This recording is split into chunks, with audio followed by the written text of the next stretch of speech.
Are we really happy? నిజమండి. మనకు కావాల్సింది దొరికితే కాదు, మన దగ్గర ఉన్నదానికి విలువ ఇచ్చినప్పుడే హ్యాపీనెస్ మనకి వస్తుంది.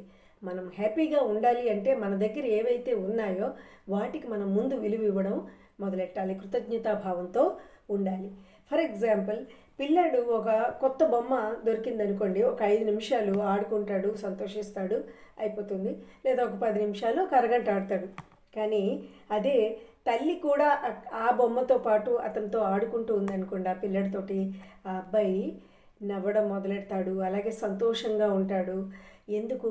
అక్కడ తల్లి అనే ఒక భావం, అలాగే ఆ ఇమోషన్, ఆ ప్రేమ జోడించబడుతుంది. కాబట్టి అదే రియల్ హ్యాపీ అంటే.